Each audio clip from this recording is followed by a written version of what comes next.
رب اشرح لي صدري ويسر لي أمري واحلل عقدة من لساني يفقهوا قولي إن الله اشترى من المؤمنين أنفسهم وأموالهم بأن لهم الجنة يقاتلون في سبيل الله فيقتلون ويقتلون وعدا عليه حقا في التوراة والإنجيل والقرآن ومن أوفى بعهده من الله فاستبشروا ببيعكم الذي بايعتم به وذلك هو الفوز العظيم. بے شک اللہ نے مومنوں سے ان کی جانیں اور ان کے اموال خرید لیے ہیں، اس کے بدلے کہ یقیناً ان کے لیے جنت ہے، وہ اللہ کے راستے میں لڑتے ہیں بس قتل کرتے ہیں اور کیے جاتے ہیں، یہ تورات اور انجیل اور قرآن میں اس کے ذمے پکا وعدہ ہے، اور اللہ سے زیادہ اپنا وعدہ پورا کرنے والا کون ہے؟ تو اپنے اس سودے پر خوب خوش ہو جاؤ جو تم نے اس سے کیا ہے، اور یہی بہت بڑی کامیابی. یہ مومن توبہ کرنے والے، عبادت کرنے والے، حمد و ثنا کرنے والے، روزہ رکھنے والے، رکوع کرنے والے، سجدہ کرنے والے، نیکی کا حکم دینے والے، برائی سے منع کرنے والے اور اللہ کی حدوں کی حفاظت کرنے والے ہیں، اور ان مومنوں کو خوشخبری دے دیجیے. اس وقت آپ کے سامنے سورۃ التوبہ کی آیت نمبر 111 اور 112 پڑھی گئی ہیں. اس میں اللہ سبحانہ وتعالیٰ کا مومنوں کے ساتھ ایک معاہدہ ہو رہا ہے، اور وہ معاہدہ کیا ہے کہ تم مجھے اپنی جانیں اور مال دو تو میں تمہیں اس کے بدلے میں جنت دوں گا. انسان کی فطرت میں ہے، انسان کے اندر یہ چیز ہے کہ وہ تجارت کر کے اس سے نفع کمانا چاہتا ہے، اور جب وہ کچھ دیتا ہے تو اس کے بدلے میں کچھ لینا چاہتا ہے. اللہ سبحانہ وتعالیٰ نے جو کچھ بھی ہمارے پاس ہے اگر دیکھا جائے تو ہے بھی اللہ ہی کا، ہماری جان ہو یا مال ہو، اس میں سے کوئی بھی چیز ہماری اپنی تو نہیں، لیکن یہ اللہ سبحانہ وتعالیٰ کا احسان ہے کہ دینے کے بعد وہ ان چیزوں کو ہماری ملکیت بتا کر پھر دوبارہ ہم سے خریدنا چاہتا ہے، اور یہ اس کا بہت بڑا احسان ہے. یہ ایک طرح کی تجارت ہے. اس تجارت کا ذکر سورۃ الصف میں بھی آتا ہے، جس میں اللہ تعالیٰ فرماتے ہیں یا ایھا الذین آمنوا هل ادلکم علی تجارۃ تنجیکم من عذاب علیم، اے ایمان والو کیا میں تمہیں ایسی تجارت کے بارے میں بتاؤں جو تمہیں دردناک عذاب سے بچا دے. وہاں کیا بتایا؟ تؤمنون باللہ ورسولہ وتجاہدون فی سبیل اللہ باموالکم وانفسکم ذالکم خیر لکم ان کنتم تعلمون، کہ تم اللہ اور اس کے رسول پر ایمان لاؤ اور اپنے مالوں اور اپنی جانوں کے ساتھ اللہ کے راستے میں جہاد کرو، یہ تمہارے لیے بہتر ہے اگر تم جانتے ہو. وہ تمہیں تمہارے گناہ معاف کر دے گا اور تمہیں ایسے باغوں میں داخل کرے گا جن کے نیچے نہریں بہتی ہیں، اور رہنے کی پاکیزہ جگہوں میں جو ہمیشہ کے رہنے کے باغوں میں ہے. یہی بہت بڑی کامیابی ہے. اور ایک اور چیز جسے تم پسند کرتے ہو، اللہ کی طرف سے مدد اور قریبی فتح، اور ایمان والوں کو خوشخبری سنا دو. تو بنیادی طور پر جتنی بھی نعمتیں ہمیں ملی ہیں اس میں سے دو چیزیں ہمیں بہت ہی محبوب ہوتی ہیں. ایک ہماری اپنی جان، ہماری اپنی زندگی، اور دوسرے ہمارا مال. اور اپنی جانوں میں پھر اپنی اولاد اور اپنے قریبی رشتے دار بھی شامل ہو جاتے ہیں، لیکن یہاں بیسیکلی اپنی ہی جان یا اپنی ذات کی بات کی گئی ہے کہ تم ان دو چیزوں کو اللہ کے ہاں بیچ دو. کسی بھی چیز کو بیچنے کا مطلب یہ ہے کہ پھر اس کے بعد وہ چیز ہماری نہیں، وہ اللہ کی ہو گئی، اور اللہ سبحانہ تعالیٰ اسے جیسے چاہے پھر اس کے مطابق ہمیں اس کو خرچ کرنا ہے. گویا ہمیں اپنی زندگی اور ہمیں اپنا مال اپنی نہیں اللہ کی مرضی کے مطابق استعمال کرنا ہے، اور اس کا بدلہ کیا ہے؟ جنت ہے. اور اس میں آپ دیکھیے کہ آگے جو اللہ کے راستے میں جنگ کی بات ہے اور پھر مارنے اور مرنے کی بات ہے، تو یہ دراصل اس بات کا سمبل ہے کہ ایسے لوگ اللہ کی راہ میں اپنی ہر پیاری سے پیاری چیز دے سکتے ہیں، حتیٰ کہ وہ اپنی جان بھی دے سکتے ہیں. اگرچہ ہر شخص سے اس بات کا مطالبہ نہیں اور ہر شخص کے بس میں نہیں، لیکن مطلب اس کا یہ ہے کہ جب کوئی شخص سچے معنوں میں، حقیقی معنوں میں اللہ سبحانہ وتعالیٰ سے اس چیز کا سودا کر لیتا ہے، دینا چاہتا ہے، تو پھر اس کے بعد اس کو کچھ بھی دینا اللہ کے راستے میں مشکل نہیں لگتا. اب دیکھیے جان دینا تو بہت بڑی بات ہے، لیکن ہماری ذات کی شکل میں ہمارے پاس جو کچھ ہے، ہمارا ٹیلنٹ ہے، ہماری جسمانی قوت ہے، ہمارا ٹائم ہے، ہمارے پاس جو کچھ بھی ہے جس کے ہم خود مالک ہیں، یعنی جو ہمارے اختیار میں ہے، جو ہمارے کنٹرول میں ہے، جو ہمارے پاس ہے، اور وہ کیا ہے ہمارے پاس؟ ہمارا اپنا آپ. بعض اوقات ہم اپنے بچوں کی بھی مرضی کے مالک نہیں ہوتے، ہم دوسروں کے بارے میں بھی کچھ نہیں کہہ سکتے، لیکن اپنی بات تو ہم کر سکتے ہیں نا کہ میں اللہ سبحانہ و تعالیٰ کے لیے کتنا وقت نکال سکتی ہوں. اور پھر ہمارا مال جو ہماری پرسنل بلانگنگز ہیں، جس پر ہمارا اپنا اختیار ہے، اس کو ہم جہاں چاہیں خرچ کریں. ہم چاہیں تو ہم اس کو اپنے دنیا کی عیش و عشرت میں خرچ کریں، ہم اسے چاہیں تو ان جگہوں پر خرچ کریں جہاں خرچ کرنا اللہ سبحانہ تعالیٰ کو پسند ہے اور اس کی محبت میں خرچ کریں. جیسے قرآن مجید میں آتا ہے وَيُطْعِمُونَ الطَّعَامَ عَلَىٰ حُبِّهِ مِسْكِينًا وَيَتِيمًا وَأَسِيرًا، کہ وہ اس کی محبت میں کھلاتے ہیں مسکین، یتیم اور قیدی کو. انما نطعمکم لوجہ اللہ لا نرید منکم جزاء ولا شکورا، ہم تمہیں اللہ کی خاطر کھلا رہے ہیں، ہم تم سے نہ کوئی بدلہ چاہتے ہیں نہ کوئی شکریہ چاہتے ہیں. تو گویا انسان جب اپنی جان اور مال اللہ کی مرضی کے مطابق لگاتا ہے تو پھر اس کا بدلہ وہ بندوں سے نہیں چاہتا ہوتا، بلکہ اس کا بدلہ وہ جنت کی شکل میں چاہتا ہے. اسی لیے اللہ تعالیٰ فرماتے ہیں وعدن علیہ حقا، اللہ کے ذمے سچا وعدہ ہے، فی التوراۃ والانجیل والقرآن، جو 3 کتابوں میں جب بھی کوئی بات کی جاتی ہے تو پوچھا جاتا ہے کہ اس کا ریفرنس کیا ہے، کہاں یہ کہا گیا ہے. تو یہ بات 3 جگہوں پہ، یعنی ہر پیغمبر کو جو تعلیمات دی گئی ہیں ان میں یہی بتایا گیا ہے.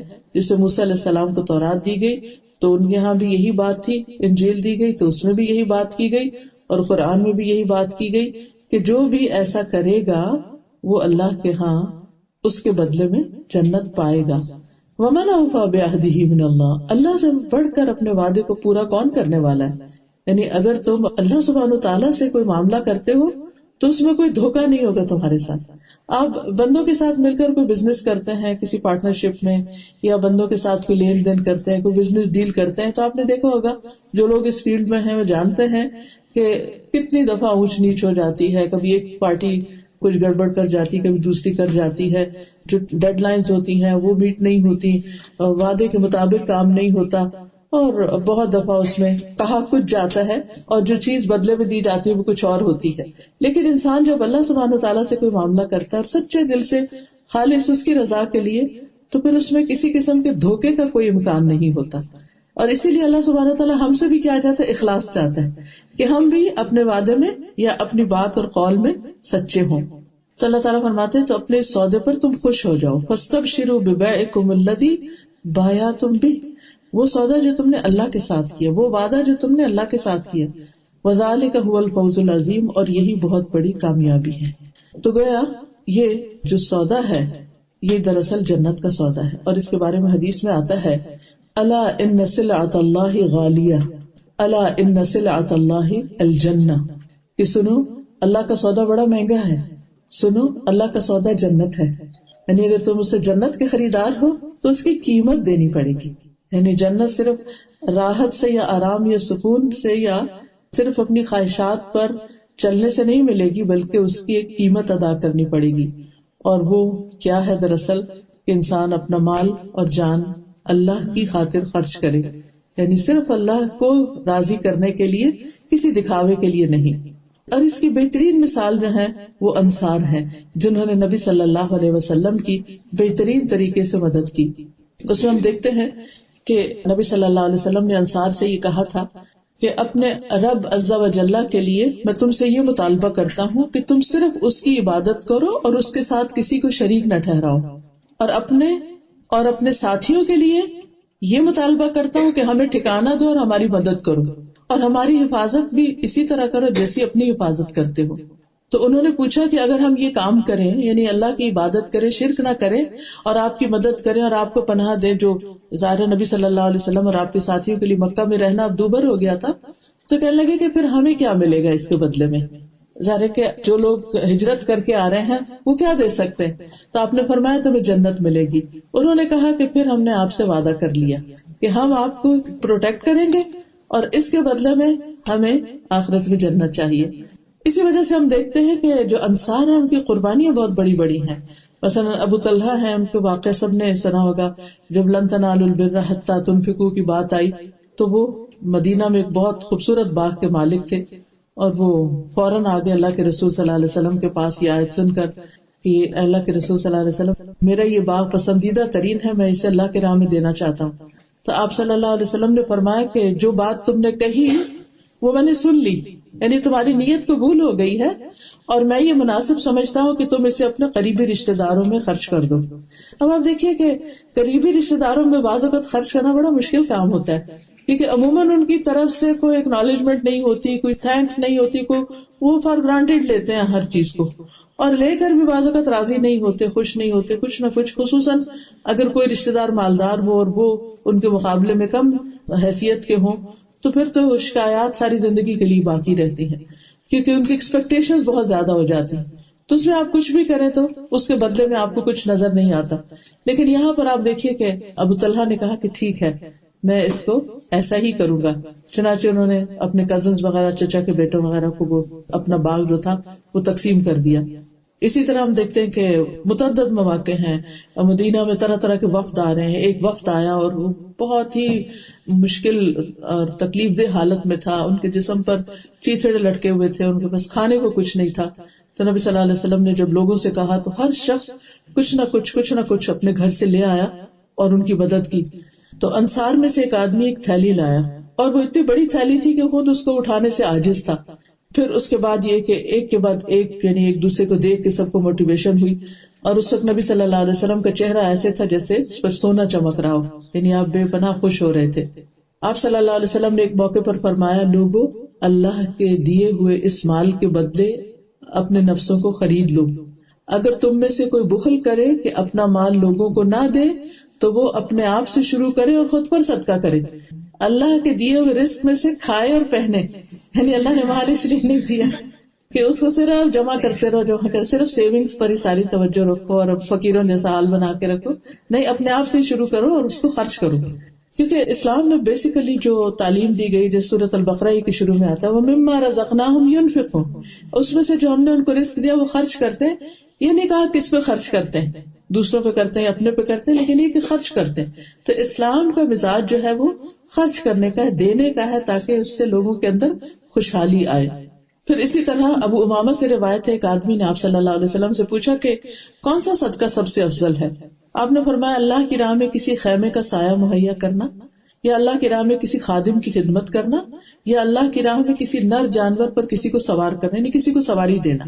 پھر اسی طرح اللہ کے راستے میں انسان جو بھی دیتا ہے، یعنی اللہ کی خاطر دیتا ہے یا اللہ کے دین کے لیے دیتا ہے، تو قرآن مجید میں آتا ہے وَمَا تُنْفِقُوا مِنْ شَيْءٍ فِي سَبِيلِ اللَّهِ يُوَفَّى إِلَيْكُمْ وَأَنْتُمْ لَا تُظْلَمُونَ، اور تم جو چیز بھی اللہ کے راستے میں خرچ کرو گے وہ تمہاری طرف پوری لوٹا دی جائے گی اور تم پر ظلم نہیں کیا جائے گا۔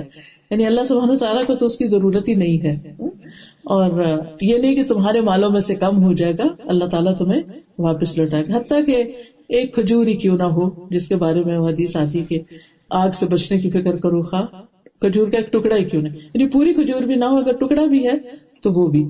پھر اسی طرح فی سبیل اللہ دینے کی مثال سورۃ البقرہ میں آتی ہے کہ ایک دانہ جو وہ 700 دانوں کے برابر ہو جاتا ہے، یعنی زیادہ سے زیادہ اس کا اجر و ثواب ہے۔ رسول اللہ صلی اللہ علیہ وسلم نے بھی فرمایا، سنن ترمذی کی روایت ہے، آپ نے فرمایا کہ جس نے اللہ کی راہ میں کوئی چیز خرچ کی اس کے لیے اس کا 700 گنا اجر لکھا جاتا ہے۔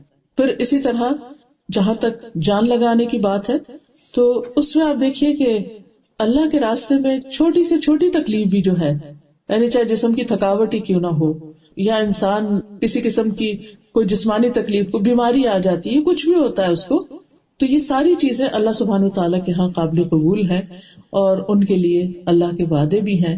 رسول اللہ صلی اللہ علیہ وسلم نے فرمایا کہ اللہ کی راہ میں جہاد کرو، کیونکہ اللہ کے راستے میں جہاد کرنا جنت کے دروازوں میں سے ایک دروازہ ہے، جس کے ذریعے اللہ انسان کو غم اور پریشانی سے نجات عطا کرتا ہے۔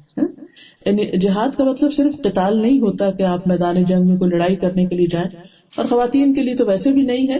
خواتین نے ایک مرتبہ پوچھا کہ مرد تو ایسے اور ایسے کام کرتے تو ہم کیا کریں، تو آپ نے فرمایا تمہارا جہاد حج ہی ہے، یعنی اگر خواتین حج بھی کر لیتے جو کہ ایک مشقت والا کام ہے تو وہ بھی ان کا بہت بڑا جہاد ہے۔ بیسیکلی جہاد کا جو معنی ہے وہ ہے سخت محنت کرنا، یعنی اپنی اٹموسٹ ایفرٹ لگانا اللہ کے راستے میں۔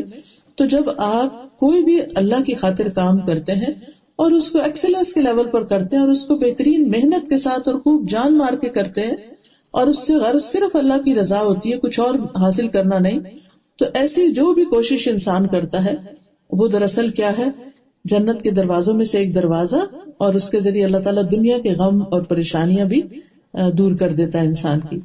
پھر اسی طرح یہ ہے کہ اللہ سبحانہ و تعالیٰ کی مدد اور نصرت حاصل ہوتی ہے انسان کو. جو قدم اللہ کے راستے میں غبار آلود ہوتے ہیں اللہ تعالیٰ ان پر دوزخ کی آگ حرام کر دیتا ہے. پھر اسی طرح جنت میں گھر کی ضمانت دی گئی. اور یہ ہوتے کون لوگ ہیں، ان کی صفات کیا ہوتی ہیں، اب تھوڑا سا ہم ان کو تازہ کر لیتے ہیں. یہ ساری چیزیں یہ معلوم تو ہے ہمیں، لیکن ذرا تازہ ہو جائے تو پھر دوبارہ انسان ایک پورے شعور کے ساتھ کرنے لگتا ہے. کچھ چیزیں انسان شروع کرتا ہے، پھر اس کی وہ ہیبٹ بن جاتی ہے. پھر جب وہ ہیبٹ بن جاتی ہے تو پھر اس کے اندر وہ روح یا وہ خوشی نہیں رہتی. اور پھر جب دوبارہ سے ان کے بارے میں پڑھتا یا سنتا ہے تو انسان کے اندر ایک نیا ولولہ آتا ہے. تو یہ وہ لوگ ہیں جنہوں نے اللہ کے ساتھ ایک تجارت کر رکھی ہے کہ یا رب ان صلاتی و نسکی و محیای و مماتی للہ رب العالمین، میری نماز، میری قربانی، میری زندگی، میری موت سب میرے رب کے لیے ہے. یعنی اللہ نے مجھے اپنے لیے اس دنیا میں بھیجا، یعنی اپنی عبادت کے لیے. حالانکہ اللہ کو ضرورت نہیں، لیکن بہرحال اس نے ہماری زندگی کا مقصد یہ بتایا وما خلقت الجن والانس الا لیعبدون. تو جب ہم اس کی عبادت کے لیے ہیں تو یہ عبادت خالص اس کے لیے، وما امروا الا لیعبدوا اللہ مخلصین لہ الدین، اور انہیں حکم یہی دیا گیا کہ وہ اللہ کے لیے عبادت کریں، دین کو صرف اس کے لیے خالص کرتے ہوئے. تو جب انسان خالصتاً اللہ کے لیے اپنی ہر چیز کرتا ہے تو پھر ایسے لوگوں کی زندگی میں کیا نظر آتا ہے، ان کے کردار میں کیا خوبیاں ہوتی ہیں، ان کے اخلاق میں، ان کے معاملات میں کیا چیزیں ہوتی ہیں. ان کے جو مین ہائی لائٹس ہیں وہ اگلی آیت میں بتا دیے گئے ہیں کہ جب کسی شخص نے سودا کر لیا تو پھر اس کی زندگی میں یہ چینجز آئیں گے. سب سے پہلی چیز التائبون، کہ وہ توبہ کرنے والے ہیں. یعنی تائبون کا مطلب یہ ہے کہ ہر وقت تمام گناہوں سے توبہ کا اہتمام کرتے ہیں. چھوٹی غلطی ہو یا بڑی غلطی ہو اس پر بار بار پلٹتے ہیں، اس کا احساس کرتے ہیں، اس پر نادم ہوتے ہیں، اس پر شرمندہ ہوتے ہیں، اور یہ ان کی خاص صفت ہے جسے قرآن مجید میں آتا ہے سورۃ آل عمران 135 میں والذین اذا فعلوا فاحشة او ظلموا انفسهم ذکروا اللہ فاستغفروا لذنوبهم ومن يغفر الذنوب الا اللہ ولم يصروا على ما فعلوا وهم يعلمون. ایسے لوگوں سے جب کوئی برا کام ہو جاتا ہے یا اپنے اوپر ظلم کر بیٹھتے ہیں تو اللہ انہیں فوراً یاد آ جاتا ہے اور وہ اپنے گناہوں کی معافی مانگتے ہیں. اور اللہ کے سوا کون ہے جو گناہ معاف کر سکتا، اور وہ جانتے بوجھتے اپنے کیے پر اصرار نہیں کرتے. یعنی ان لوگوں کی سب سے بنیادی خصوصیت، کیریکٹرسٹک کیا ہے کہ وہ غلطی پر اصرار نہیں کرتے، غلطی پہ جم نہیں جاتے، غلطی کی جسٹیفیکیشن نہیں دینے لگتے، بلکہ غلطی مان کر فوراً واپس اپنی اصلی حالت میں آتے ہیں. کیونکہ بنیادی طور پر انسان گناہگار نہیں ہے، اللہ نے انسان کو گناہگار نہیں پیدا کیا. جس سے آپ دیکھیں کرسچینٹی میں آتا نا کہ انسان جو ہے وہ ہے ہی گناہگار. تو اللہ نے انسان کو گناہگار نہیں پیدا کیا، بلکہ اللہ نے انسان کو اسلام پر پیدا کیا، فطرت پر پیدا کیا ہے.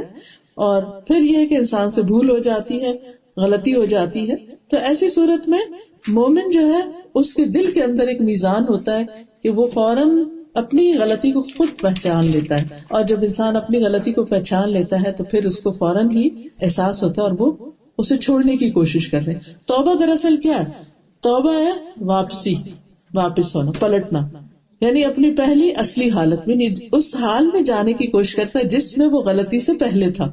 غلطی کیا ہے؟ دراصل ایک پھسلن ہے، ایک بھول ہے، ارادے کی کمزوری ہے. کبھی نفس کے ہاتھوں انسان مجبور ہو کر، کبھی بھول چوک کر، کبھی غلطی سے انسان اللہ کی نافرمانی کا کام کر لیتا ہے. تو پھر جو ہی اس کا احساس ہوتا ہے کہ نہیں میں نے ٹھیک نہیں کیا، چاہے اس کے منہ سے کچھ نکلا ہو، چاہے اس کے عمل میں کچھ ایسی چیز ہو، تو وہ واپس ہوتا ہے کہ نہیں مجھے یہ نہیں کرنا. وہ اپنے دل کو واپس اطمینان کی حالت میں لے کر آتا ہے. نبی صلی اللہ علیہ وسلم نے فرمایا ہر مومن آدمی سے کوئی نہ کوئی ایسا گناہ سرزد ہو جاتا ہے جس کو وہ وقتاً فوقتاً کرتا رہتا ہے، یا کوئی ایسا گناہ ہوتا ہے جس پر وہ قائم رہتا ہے، وہ اس کو نہیں چھوڑتا حتیٰ کہ وہ دنیا چھوڑ جاتا ہے. مومن کو اس حال میں پیدا کیا گیا کہ وہ فتنوں میں گرنے والا، بہت توبہ کرنے والا اور بھولنے والا ہوتا ہے. ادھر توبہ کرتے پھر بھول کے وہی کچھ کر بیٹھتا ہے. لیکن جب اسے نصیحت کی جاتی ہے تو وہ واعظ و نصیحت قبول کرتا ہے، اس کو ایکسپٹ کرتا ہے، اپنی غلطی کو ماننے والا ہوتا ہے. پھر اسی طرح بخاری میں آتا ہے کہ مومن اپنے گناہوں کو ایسے محسوس کرتا ہے جیسے وہ کسی پہاڑ کے نیچے بیٹھا ہوا. یعنی اس کو بوجھ اپنے اوپر محسوس کرتا ہے، اپنے دل پر، اور ڈرتا ہے کہ کہیں اس کے اوپر نہ آ جائے. اور بدکار اپنے گناہوں کو مکھی کی طرح ہلکا سمجھتا ہے کہ وہ اس کے ناک کے پاس سے گزری اور اس نے اپنے ہاتھ سے ہی اس کو اڑا دیا، یعنی اس کو کوئی احساس نہیں ہوتا کہ اس نے غلط کام کیا. لیکن مومن کی شان یہ ہے کہ وہ بار بار اللہ کی طرف رجوع کرتا ہے، بار بار پلٹتا ہے اور کہتا ہے. حدیث میں آتا ہے، نبی صلی اللہ علیہ وسلم اللہ سبحانہ وتعالیٰ سے روایت کرتے ہیں کہ اللہ تعالیٰ فرماتے ہیں کہ ایک آدمی گناہ کرتا ہے، پھر کہتا ہے اللہ میرے گناہ معاف کر دے. اللہ تعالیٰ فرماتا ہے میرے بندے نے گناہ کیا اور اسے علم ہے کہ اس کا کوئی رب بھی ہے جو گناہ معاف کرتا ہے یا ان پر پکڑ بھی سکتا ہے، تو میں نے اپنے بندے کو معاف کر دیا. یعنی ایز لانگ ایز بندہ میری طرف واپس آتا ہے اور مجھ سے مانگتا ہے تو میں اس کو معاف کر دیتا ہوں. لیکن یہ ہے کہ انسان فوراً پلٹنے کی کوشش کرے، اس پر جمے نہیں، کیونکہ پھر بعض اوقات بھول بھی جاتا ہے انسان کو کہ میں نے کوئی غلطی کی تھی. آپ نے یہ بھی فرمایا کہ جب تم کوئی برائی کرو تو اسی وقت توبہ کرو. چھپی ہوئی برائی ہو تو چھپی ہوئی توبہ کرو، اور اگر اعلانیہ سب کے سامنے غلط کام کیا تو پھر سب کے سامنے ہی معافی مانگو.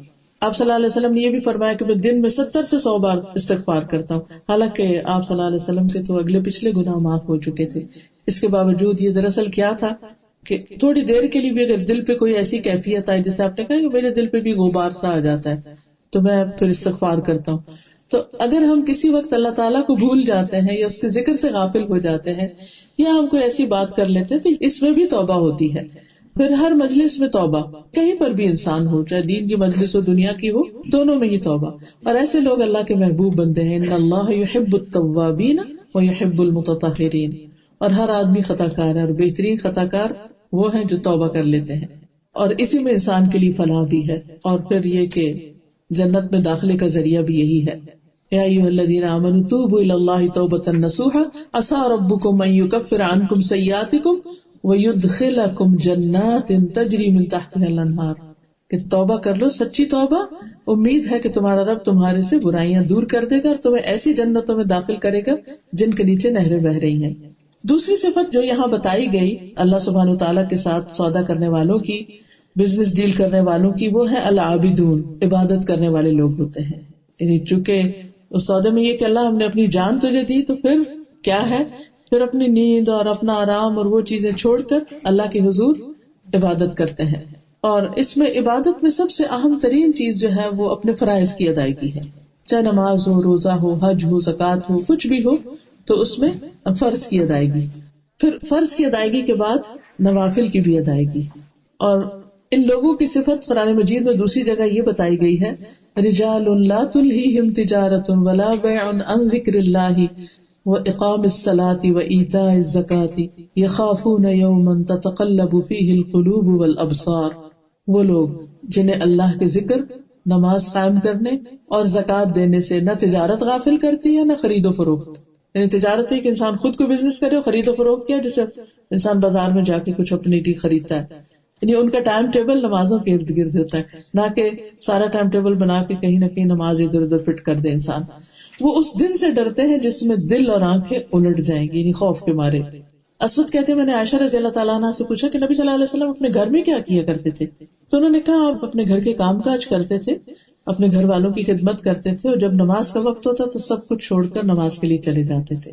تو یہ ایک بہترین نمونہ ہے آپ کا ہمارے لیے کہ گھر میں گھر والوں کے ساتھ مل جل کر رہنا، جو بھی کام کاج ہے، جو بھی ذمہ داری ہے، لیکن جب نماز کا وقت آئے تو فوراً اللہ کے حضور حاضر ہونا. اور یہ حدیث بھی بڑی خوبصورت ہے جس میں آپ صلی اللہ علیہ وسلم نے فرمایا کہ اللہ تعالیٰ فرماتے کہ میرا بندہ جن جن باتوں سے میرا قرب حاصل کرتا ہے، میرے قریب ہوتا ہے، ان میں کوئی عبادت مجھے اس سے زیادہ محبوب نہیں جو میں نے اس پر فرض کی ہے. یعنی عام طور پر ہم سمجھتے ہیں کہ شاید نوافل ادا کر کے ہم اللہ کے قریب ہو سکتے ہیں، وہ بھی ہے، لیکن نوافل کی نسبت فرائض کی پابندی اور ان کو احسن طریقے سے ادا کرنا، یہ انسان کو سب سے زیادہ اللہ کے قریب کرتا ہے. جیسے نمازوں میں سب سے افضل نماز فرض نمازوں میں جو بتائی گئی ہے وہ جمعے کے دن کی فجر کی نماز ہے. نفل نمازوں میں سب سے افضل تہجد کی نماز ہے. تو اب آپ دیکھیے کہ ہم سب نماز پڑھتے ہیں، لیکن ان کے بھی آپس میں پھر درجات ہیں. کچھ اوقات دوسروں کے مقابلے میں زیادہ اجر و ثواب کا باعث ہوتے ہیں. اور پھر فرمایا اور میرا بندہ فرض ادا کرنے کے بعد نفل عبادت ادا کر کے مجھ سے اتنا قریب ہو جاتا ہے کہ میں اس سے محبت کرنے لگتا ہوں. تو نوافل دراصل اللہ کی محبت حاصل کرنے کا ذریعہ ہے. ہم سب کا اندر سے دل تو یہی چاہتا ہے اللہ ہم سے محبت کرے، لیکن یہ اسی صورت میں ہو سکتی ہے کہ پہلے فرض کی ادائیگی اور اس کے بعد پھر ایکسٹرا بھی. عام حالات میں بھی آپ دیکھیں کہ اگر آپ کسی کو اپنے کام پر رکھتے ہیں، کسی جاب پر رکھتے ہیں، تو دو لوگوں کو آپ نے رکھا. ایک وہ ہے جو صرف ٹائم پورا کرتا ہے، تو 5 بجے آف، اور ایک وہ ہے جو ٹائم کی پرواہ نہیں کرتا، 5 ہے یا 5:30 ہے، ایکسٹرا بھی لگا جاتا ہے. تو اب ان دونوں کا آپ اگر کمپیریزن کریں تو کس کی طرف آپ کا دل کا رجحان ہوگا؟ کہ جو ایکسٹرا کر کے بھی خراجی اور کوئی احسان نہیں جتاتا. تو نفل اصل میں ہم سے اس کا مطالبہ نہیں کیا گیا کہ ہم ضرور پڑھیں، اور اگر ہم نہیں پڑھے تو ہم سے کوئی پوچھ نہیں ہے. لیکن جو اپنے دل کی خوشی سے پڑھتا ہے ایکسٹرا، نفل کا مطلب ہی ایکسٹرا ہے، جو ایکسٹرا ادا کرتا ہے تو وہ دراصل اللہ کی محبت حاصل کرنے کا ذریعہ بن جاتا ہے. خود نبی صلی اللہ علیہ وسلم اتنا اللہ کے حضور کھڑے رہتے تھے کہ آپ کی پنڈلیوں پہ ورم آ جاتا تھا. جب لوگوں نے پوچھا کہ آپ کے تو سب گناہ معاف ہیں، آپ کیوں اتنی تکلیف اٹھاتے ہیں؟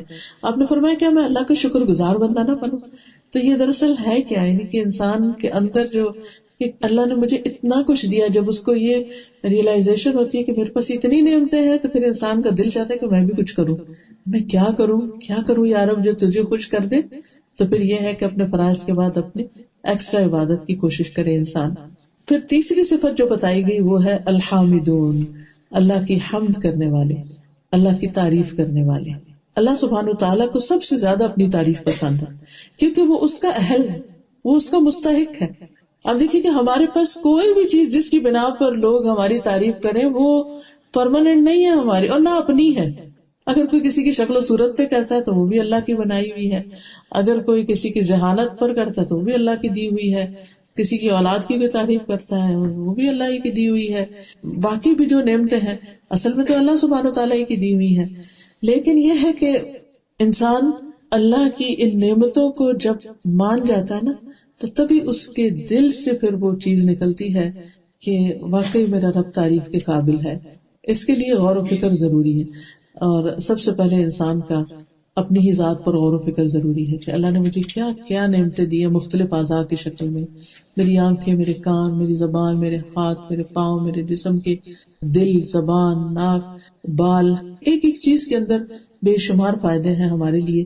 اور جس طریقے پر یہ سارے ایک دوسرے سے کوآرڈینیٹ کر رہے ہیں اور جس طرح کام کر رہے ہیں ہمارا جسم، قرآن مجید میں آتا ہے وَفِي أَنفُسِكُمْ أَفَلَا تُبْصِرُونَ، تمہارے اپنے جان کے اندر، جسم کے اندر نشانیاں موجود ہیں، کیا تم دیکھتے نہیں ہو؟ یعنی ان کو دیکھنا، ان پر غور و فکر کرنا انسان کو دراصل اللہ کا شکر گزار بناتا ہے. یعنی شکر انسان کے اندر تب آتا ہے جب انسان نعمت کو نعمت سمجھتا ہے، اس کو اللہ کا انعام سمجھتا. ہم ڈیزرو نہیں کرتے یہ ساری چیزیں، اللہ جب چاہے جو چیز لے لے سو لے لے، لیکن جو اس نے ہمیں دی اس پر ہمارے لیے لازم ہے کہ پھر ہم اس کی تعریف کریں کہ اس نے ہمیں دیا اور اس کا شکر ادا کریں. تو اب دیکھیے کہ ہمارے پاس جو کچھ ہے وہ تو عارضی ہے، لیکن جو اللہ کا ہے وہ تو ہمیشہ ہمیشہ کے لیے ہے. تو ہم جو ہوتی ہے یا شکر جو ہوتا ہے یہ صرف خوشحالی میں نہیں ہوتا، یہ تکلیف کی حالت میں بھی. بندہ مومن جو ہے وہ اللہ کے فیصلوں پہ راضی ہوتا ہے. کسی نے بہت اچھی خوبصورت بات کی، کسی بزرگ کا قول ہے کہ جب میں دعا کرتا ہوں اور اللہ تعالیٰ میری دعا قبول کر لیتا ہے اور مجھے وہ چیز دے دیتا ہے جو مجھے چاہیے ہوتی ہے تو میں اس پر بھی خوش ہوتا ہوں. لیکن جب اللہ تعالیٰ مجھے کوئی چیز نہیں دیتا تو میں اس پر اور بھی زیادہ خوش ہوتا ہوں، کیونکہ پہلا میرا فیصلہ تھا، میری چاہت تھی، اور دوسرا اللہ کا فیصلہ تھا، اور اللہ کا فیصلہ میرے فیصلے سے زیادہ بہتر ہے. تو میرے حق میں اگر میں کوئی اپنے لیے چیز مانگ رہی ہوں، اپنی اولاد کے لیے مانگ رہی ہوں اور وہ نہیں مل رہی، تو اس میں ضرور کوئی خیر اور بھلائی کی بات ہے. اللہ کی رضا پہ جب کوئی راضی ہو جاتا ہے تو ایسا بندہ تنگ دستی اور پریشانی اور رنج اور غم اور راحت اور خوشی ہر حال میں پھر اللہ تعالیٰ کی تعریف کرتا رہتا ہے، اور ہر تکلیف میں وہ اس کی ساتھ ہی نعمت کو یاد کرتا ہے. کیونکہ کوئی تکلیف ایسی نہیں زندگی میں کہ جس کے ساتھ ہمیں نعمتیں نہ ملی ہوں، یعنی اس کے علاوہ ہمارے پاس بے شمار نعمتیں ہوتی. تو تعریف صرف وہ کر سکتا ہے جو تکلیف کے وقت نعمت دیکھ سکتا ہو. اور سب سے پہلے لفظ جو اللہ تعالیٰ نے آدم علیہ السلام کو سکھائے تھے وہ الحمدللہ ہی کے تھے. حدیث میں آتا ہے کہ اللہ سبحانہ تعالیٰ نے جب آدم علیہ السلام کو پیدا کیا اور ان میں روح پھونکی اور وہ روح ان کے سر تک پہنچی تو ان کو چھینک آئی اور کہا الحمدللہ رب العالمین. یعنی اللہ تعالیٰ نے ان کے اندر یہ یعنی لفظ ایک طرح سے ڈال دیے تو اللہ تعالیٰ نے جواب میں فرمایا یرحمک اللہ، اللہ تم پہ رحم فرمائے. اور قرآن مجید کا آغاز بھی کس سے ہوتا ہے؟ الحمدللہ سے. تو اسی لیے ہم نے یہ کیا کیا کہ سمجھ ہی نہیں آتی کہ کیا کیا پڑھیں. اللہ کی تعریف ہے تو ہم نے قرآن پاک کی کچھ حدیثوں میں سے جو نبی صلی اللہ علیہ وسلم کے مسنون الفاظ ہیں تعریف کے، وہ ہم نے اس کارڈ کی شکل میں سارے اکٹھے کر دیے تاکہ انسان دن میں کم از کم یا کسی وقت اگر سارے بیٹھ کے ایک دفعہ اچھی طرح پڑھے، چونکہ ان کے بے شمار فائدے بھی احادیث میں ساتھ ملتے ہیں کہ کس طرح اللہ تعالیٰ بندے سے راضی ہوتا ہے جب بندہ ان الفاظ میں اللہ تعالیٰ کی تعریف کرتا ہے. ایک شخص جو شاعر تھے وہ نبی صلی اللہ علیہ وسلم کے پاس آئے، کہنے لگے کہ یا رسول اللہ میں نے شعر میں اپنے رب کی مدح کی ہے. تو آپ نے فرمایا کہ بے شک تمہارا رب اس کو پسند کرتا ہے، اور آپ نے فرمایا کہ حمد سے بڑھ کر کوئی چیز اللہ کو زیادہ محبوب نہیں. یعنی اللہ تعالیٰ بندے سے اس وقت بہت راضی ہوتا ہے جب بندہ اللہ کی تعریف کر رہا ہوتا ہے، حمد کر رہا ہوتا ہے. اور قیامت کے دن افضل ترین بندے وہ ہوں گے جن کے بارے میں آتا ہے کہ افضل عباد اللہ یوم القیامت الحمادون. اللہ کے افضل ترین بندے قیامت کے دن وہ ہیں جو بہت زیادہ اللہ کی تعریف کرتے ہیں، ہر حال میں تعریف کرنے والے. اور سب سے افضل تعریف جو ہے وہ الحمدللہ کہنا ہے، جو میزان کو بھر دیتا ہے. یعنی اللہ اتنا خوش ہوتا ہے کہ اتنا اس کے بدلے میں عطا کرتا ہے. اور یہ بھی ساتھ یہ کہ الحمدللہ کثیرا، اللہ کی تعریف بہت ہی زیادہ. اور خصوصاً جب نماز میں رکوع سے کھڑے ہوتے ہیں تو ایک شخص نے ربنا ولک الحمد کے آگے خود ہی اضافہ کر دیا محبت میں، حمدن کثیرا طیبا مبارکا فیہ. تو آپ نے فرمایا 30 سے زیادہ فرشتے اس کو اٹھانے کے لیے آئے تھے، نہیں اتنا زیادہ اللہ اس سے راضی ہوا. پھر اسی طرح سب سے پہلا کلمہ صبح اٹھتے ہی ہم کیا کہتے ہیں؟ الحمدللہ الذی احیانا بعد ما اماتنا. اسی طرح نبی صلی اللہ علیہ وسلم جب بستر پر جاتے تھے تو رات کو آخری جو باتیں دعائیں پڑھتے ان میں بھی الحمدللہ الذی اطعمنا وسقانا وکفانا وآوانا وکم ممن لا کافی لہ وکم ممن لا موی لہ. کتنے ہی ایسے ہیں جن کو کفایت کرنے والا کوئی نہیں، نہ ہی ان کا کوئی ٹھکانہ ہے. پھر اسی طرح سبح بحمد ربک بالعشی والابکار، صبح و شام خاص طور پر اللہ کی تعریف بیان کرنی چاہیے. پھر جو شخص ہر لقمے یا گھونٹ پر الحمدللہ کہتا ہے اللہ سبحانہ وتعالیٰ اس سے راضی ہو جاتا ہے. ہم کہتے ہیں یا اللہ تو راضی ہو جائے، اللہ تو راضی ہو جائے. کھانا پینا تو سب کے ساتھ ہی ہے، تو کتنی دیر لگتی ہے کہ ایک دفعہ پینے کے بعد جب گلاس آپ نیچے کریں تو اتنی دیر میں الحمدللہ بھی کہہ سکتے ہیں. ہم پینے کے دوران سانس تو لینا ہی ہوتا ہے، اور اسی لیے 3 سانسوں کا بھی حکم ہے کہ انسان ٹھہر ٹھہر کے پیے. پھر اسی طرح لباس پہنتے ہوئے الحمدللہ الذی کسانی ھذا، اللہ کا شکر جس نے مجھے یہ پہنایا. پھر اسی طرح کسی مصیبت سے زدہ شخص کو دیکھ کر انسان الحمدللہ کہے کہ اللہ کا شکر ہے جس نے مجھے اس سے بچا لیا. آفانی مما ابتلاک بہ وفضلنی علی کثیر ممن خلق تفضیلا. پھر اسی طرح اگر کوئی تکلیف دہ حالت ہو تو اس میں بھی الحمدللہ علی کل حال پڑھے کہ ہر حال میں اللہ کا شکر، کیونکہ نبی صلی اللہ علیہ وسلم ایسے ہی کیا کرتے تھے. حتیٰ کہ جب کسی کا بچہ فوت ہوتا ہے تو اس وقت بھی انسان اگر الحمدللہ کہتا ہے تو اللہ سبحانہ تعالیٰ فرشتوں سے خاص طور پہ پوچھتے ہیں کہ جب تم نے میرے بندے کے بچے کی جان لی تو وہ کیا کہہ رہا تھا؟ تو وہ بتاتے ہیں کہ وہ تیری تعریف کر رہا تھا، یعنی اس نے تجھ سے راضی تھا. اللہ تعالیٰ فرماتے ہیں میرے اس بندے کے لیے جنت میں ایک گھر بناؤ جس کا نام بیت الحمد رکھو، یعنی ایسا گھر کہ جسے دیکھتے ہی سب اس کی تعریف کرنے لگے. پھر اسی طرح مومن کے یہ الفاظ دنیا سے جاتے ہوئے بھی ہوتے ہیں، آخری جو اس کے الفاظ ہوتے ہیں لا الہ الا اللہ کے علاوہ. حدیث میں آتا ہے کہ مومن کے ہر حال میں خیر ہے، اس کی جان اس کے دونوں پہلوؤں سے نکل رہی ہوتی ہے اس حال میں کہ وہ اللہ کی تعریف کر رہا ہوتا ہے، الحمدللہ کہہ رہا. اور یہ اسی وقت کہہ سکتا ہے نا انسان مرتے وقت بھی، جب زندگی میں اس کو عادت ہو جائے ہر حال میں الحمدللہ کہنے کی. اور پھر جنت میں جب داخل ہوں گے اہل ایمان تو اس وقت کیا کہیں گے؟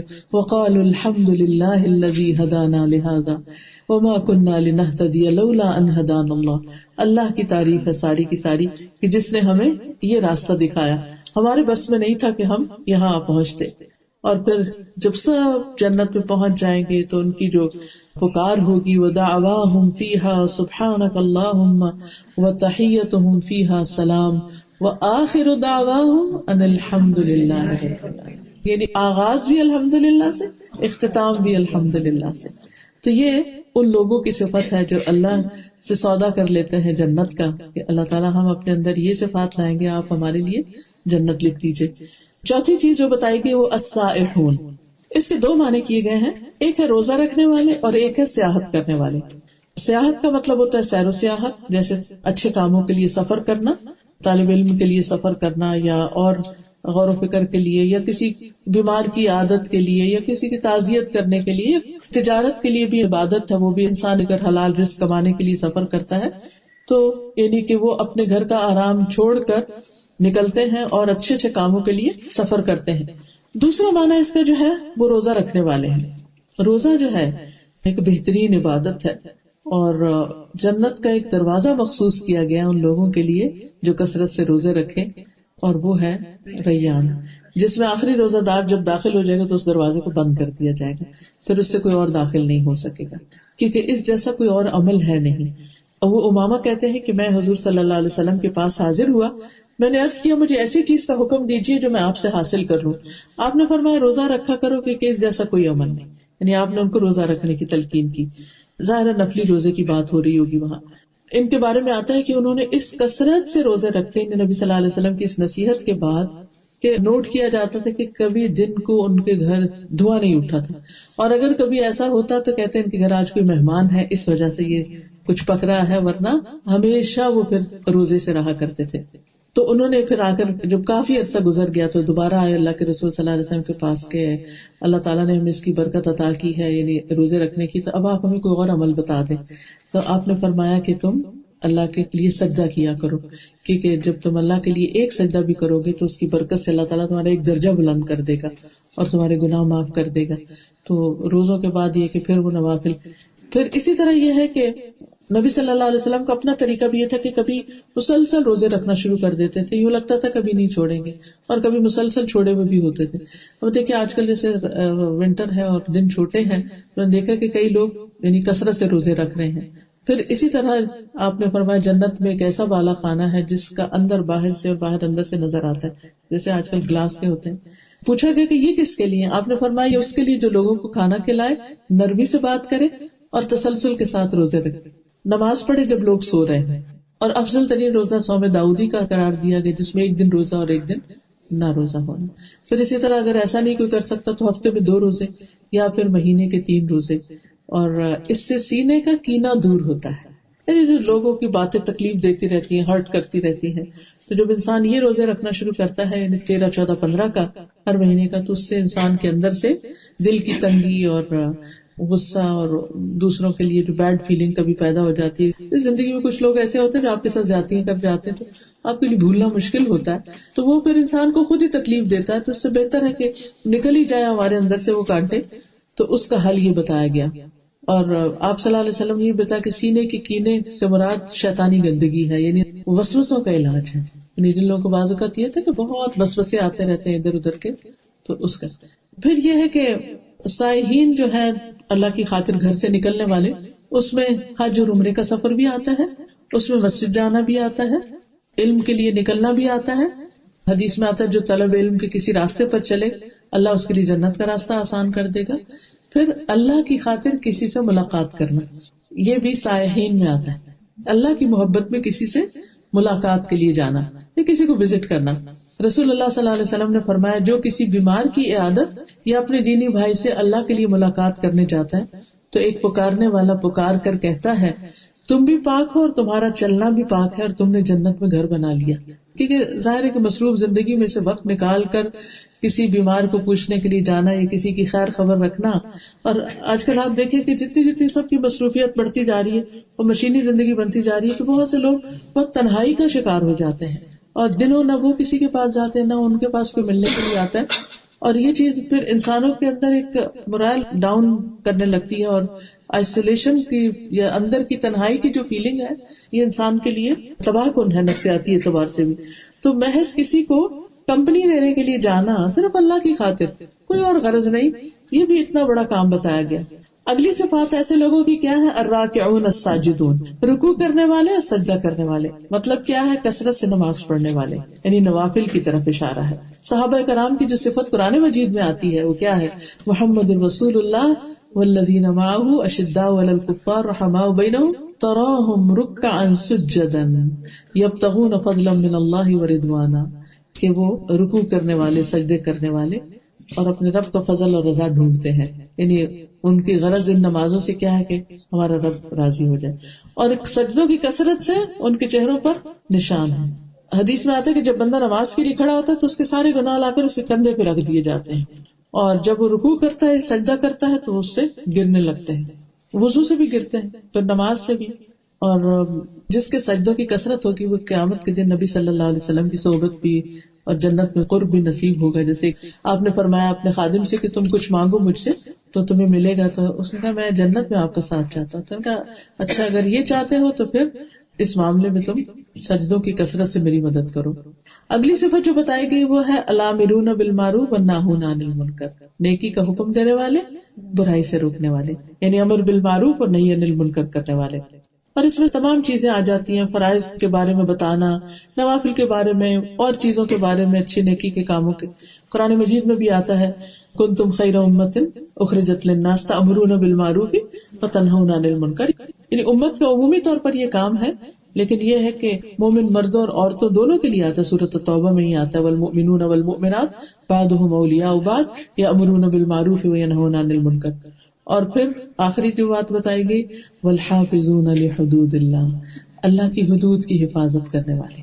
اللہ کی حدود کیا ہے؟ حلال حرام کی جو لمٹس ہے, ہمیں لمٹس اور باؤنڈریز ہر چیز میں بتا دی گئی ہیں. جیسے شادی کے رشتے میں, یعنی کہ ان ریلیشن شپ کے اندر, یا کھانے پینے کے معاملے میں, یا لباس کے معاملے میں, یا اور چیزوں کے معاملے میں, ہر چیز جیسے گفتگو کے معاملے میں بھی لمٹس بتا دی گئی ہیں کہ کیا بات کرنی جائز ہے اور کیا کرنا جائز نہیں. اور اس کے بارے میں بڑی خوبصورت ایک حدیث آتی ہے. آپ صلی اللہ علیہ وسلم نے ابن عباس کو جب ان کے ساتھ سواری پر بیٹھے ہوئے تھے تو آپ نے فرمایا کہ احفظ اللہ یحفظک, تم اللہ کی حفاظت کرو اللہ تمہاری حفاظت کرے گا. اور اللہ کی حفاظت سے مراد کیا ہے؟ اللہ کی حدود کی حفاظت, یعنی اللہ تعالیٰ نے جن چیزوں کی تمہیں رخصت دی ہے, جہاں تک دی ہے اسی لمٹ کے اندر تم رہو. اور پھر کیا ہے وبشر المؤمنین, ایسے مومنوں کو خوشخبری دے دو. کس چیز کی خوشخبری؟ جنت کی خوشخبری, جس کا سودا انہوں نے اپنے رب سے کیا ہے کہ اگر وہ ان صفات کو اپنائیں گے تو انشاءاللہ ان کے لیے اللہ اپنے وعدے کو پورا کرے گا اور وہ جنت کی شکل میں ہے. اللہ سبحانہ وتعالی ہم سب کو عمل کی توفیق عطا فرمائے. آخر دعوانا الحمدللہ رب العالمین. اگر آپ سے کوئی کچھ کہنا چاہے, کچھ مزید ایڈ کرنا چاہے, کوئی بھی چیز, تو پلیز آپ کیجیے. بہت زیادہ مشکل ہوتا ہے نا کہ اپنی جان اور اپنا مال, تو آئی فیل کہ اس سے اللہ تعالیٰ نے لے ہی لیا ہم سے, already is purchased it and we should be happy about that. تو پھر خوشی سے یہ کام, چاہے عبادت ہو گئی, چاہے لوگوں کو ہیلپ کرنا ہو گیا, سرو کرنا ہو گیا, we are meant to do that. لیکن شیطان ہمارے دل میں وسوسہ ڈالتا فلاں تمہیں یوز کر رہا ہے, مس یوز کر رہا ہے, وہ ایب یوز کر رہا ہے, وہ فلاں یوز کر رہا ہے. مختلف طریقے ہوتے ہیں نا جس سے انسان کو خیر کے کام سے ہٹایا جاتا ہے. اور جو ہی اگر کوئی ہمیں یہ کہے نا فلاں تمہیں یوز کر رہا ہے, اب یقین کریے اتنا نیگیٹو جملہ اور اتنا نفسیاتی اثر ہے اس میں, انسان کہتے ہیں اچھا, اور وہ کام نیکی کو چھوڑ کے بیٹھ جاتا ہے, فلاں بے وقوف بنا رہا ہے تمہیں. انسان ہمیشہ اپنی نیت صحیح رکھے. اگر کوئی یوز بھی کر رہا ہے تو اس کی نیت کی خرابی اور اس کی بد اخلاقی, لیکن اگر انسان کی اپنی نیت درست ہے تو جتنی اس کی ہمت طاقت ہے جو اچھا کام کرنے کی اسے کر ڈالے. الحمدللہ کے بارے میں آئی تھنک حدیث ایک ہے کہ اگر کسی کو اللہ سے کوئی چیز ملتی ہے تو وہ اس کے واپس الحمدللہ کہتا ہے تو اللہ کو زیادہ اچھی چیز دیتا ہے جو اس سے ملی ہے. لئن شکرتم لازیدنکم, لئن شکرتم لازیدنکم. جب ہمیں کوئی بھی چیز ملی تو ہم اس پہ الحمدللہ کہتے ہیں. تو یہ جو چیز ہے نا یہ چھوٹی ہے, مگر یہ جو لفظ نکلے ہیں نا منہ سے, یہ میزان میں بہت بھاری ہے. یعنی دنیا میں کوئی چیز نعمت ہمیں ملتی ہے تو ختم ہو جانے والی ہے, لیکن اس کے بدلے میں جو ہم نے الحمدللہ کہہ دیا وہ ہمارے لیے سیو ہو گیا. اور آپ دیکھیے کہ سورۃ الدہر کے شروع میں کیا آتا ہے, انا خلقنا الانسان من نطفۃ امشاج نبتلیہ فجعلناہ سمیعا بصیرا, اور آگے آتا ہے اما شاکرا و اما کفورا, کہ خواہ شکر گزار بنے یا پھر ناشکرہ بنے. یہی اصل میں ہمارا ٹیسٹ بھی یہی ہے, ہمارا اصل امتحان یہ ہے کہ ہمارا جو رویہ ہے دنیا میں وہ کیسے انسان کی طرح, شکر گزار کی طرح یا ناشکرے کی طرح. اور باقی شکر گزار ہونا جو ہے نا یہ آسان نہیں ہے, خصوصاً تکلیف کے وقت میں. پچھلے دنوں میں کسی درس پر تھی تو انہوں نے اپنا واقعہ بتایا, وہ بڑا ہی حیران کن ہے. سعودی عرب میں تھی وہ پہلے, پھر وہاں سے یہاں آئے وہ لوگ. کہتے ہیں کہ وہاں پر میرا بیٹا پیدا ہوا اور وہ فوت ہو گیا. تو کہتی کہ جو ڈاکٹر نرس اور جو بھی کوئی وہاں پر عرب لوگ آئے وہ سب الحمدللہ کہیں. تو مجھے بڑا عجیب لگا کہ یہ کیا میرا بیٹا فوت ہو گیا اور یہ سارے الحمدللہ کہہ رہے ہیں. تو کہتی کہ میں نے پھر اس پہ پوچھا کہ بھئی میرے اوپر یہ بات گزری اور آپ الحمدللہ کیوں کہہ رہے ہیں اس پر. پھر کہتی کسی نے مجھے یہ حدیث سنائی. کہتی اس وقت تو میرے ایسے آنسو آئے کہ اچھا کہ اس الحمدللہ کا بدلہ جنت میں بیت الحمد ہے. کہتی میں نے وہی دعا مانگی کہ اللہ مجھے اور بچہ دے اور اس کو بھی واپس لے تاکہ میں الحمدللہ کہوں اور تو مجھے جنت میں گھر دے. کہتی پھر میری دعا ایسے ہی قبول ہوئی. دوبارہ پریگننٹ ہوئی, بیٹا پیدا ہوا, پھر وہ فوت ہوا اور انہوں نے الحمدللہ کہا. میرے تو رونگٹے کھڑے ہو گئے. میں نے کہا کتنا بڑا حوصلہ ہے. اور کہتی ہے کہ واقعی جب میں نے کہہ دیا الحمدللہ تو مجھے قرار آ گیا. تو پہلے تو بچہ گیا تھا, ایک اور بھی گیا, تو میں کہتی کہ مجھے وہ قرار آ گیا کہ میں نے اللہ کو راضی کر دیا. مجھے پہلے پتہ ہی نہیں تھا کہ غم کے موقع پر بھی اللہ کو کیسے راضی کرتے ہیں, کیا کہہ کے راضی کرتے ہیں. ایسے بھی لوگ ہوتے ہیں کہ جن کے لیے اللہ تعالیٰ آسان کر دیتا ہے. ہاں, اس میں یہ نہیں کہا گیا کہ کچھ مہینوں کے لیے ٹریولنگ کریں یا ایک دن کے لیے کریں یا دن میں 2 دفعہ کریں. اس میں جو کام بتائے گئے ہیں نا اللہ کی خاطر, یعنی کسی کی عیادت بھی کرنے نکلے. میں جو ذکر کیا نا چند چیزوں کو, اس میں حدیث کے الفاظ میں آتا ہے کہ جیسے کوئی بیمار ہے